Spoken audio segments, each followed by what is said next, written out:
about why you got involved with Yeah, this? I got involved in all this from the very beginning. You know, when Trump first gave out his speech, I was actually quite surprised that he was going to run for president, to be honest with you.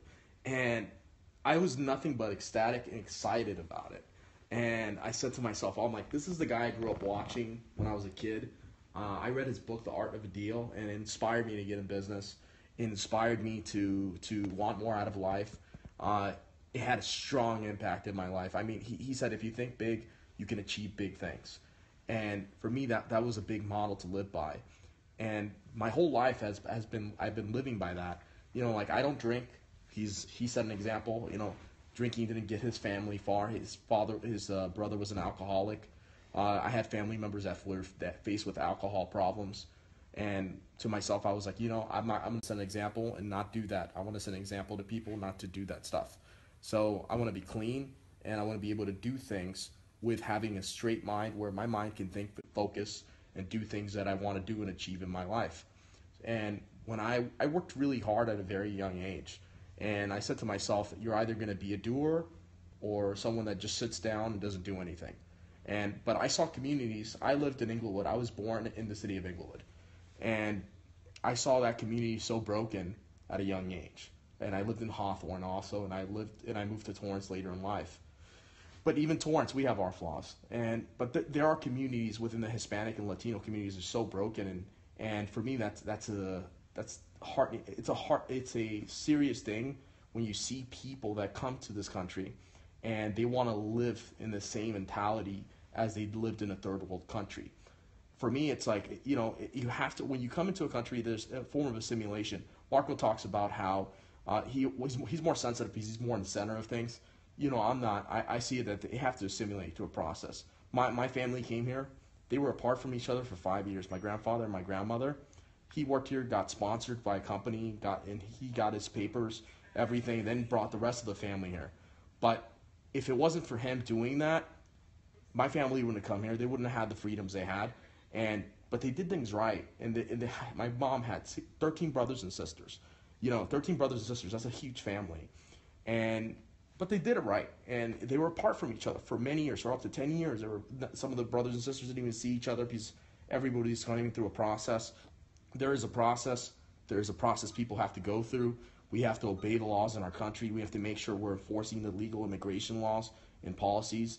For me, Donald Trump spoke to me, and I looked at him when he said that speech, and I was like, wow. I was like, this guy has some common sense. He is not some guy that's selling us this, talking down at us. Because there's a lot of people in the education system that just talk down at people. And people don't want to be talked down to. They want to be talked to. And when Trump said that speech, he talked to me. And I didn't want to be talked down at. And to me, it was like, he said that he was going to make sure that the people that were coming here, that were committing crimes, who were coming and raping and killing people, were no longer going to be protected. And that spoke to me. And I was like, you know what? I was like, I like this guy. This guy has some common sense. We can no longer have people being taken advantage of in this country. There's so many Americans who are watching who know that the policies that Democrats and the left have enacted for so many years have failed us. Inglewood is an example of that. Hawthorne's an example of that. Watts is an example of that. Compton is an example of that. You look in those cities where they're well run by Democrats. You know, the state of California is also an example of that. The governor is a Democrat. The state assembly and the majority are Democrats. The majority of Congress and congresswomen in the state of California are Democrats. Those are the policies that are failing us in the state of California. Because a lot of Democrats are in power, but necessarily, what are they doing for us? And for me, is that why you're running? That's why I'm running. I'm running because, you know, the Democrats have held our country hostage, have held the state of California hostage. And I can no longer say to myself that I can stay behind and sit down and watch shit fall in flames. And for me, that's really concerning because, you know, I grew up in a country where my grandfather came here from another country, Cuba. My grandmother from my mother's side came here from Mexico. So it's two different countries, different opinion. You know, you had corruption in Mexico. That's why they escaped that country. And the other side of communism. the Fidel Castro. My grandmother came here in 1967, and my grandmother's 95 years of age, so she has a long life. She's experienced a lot about politics in her lifetime in Cuba and other countries. And I mean, I learned a lot. I learned a lot from my grandparents.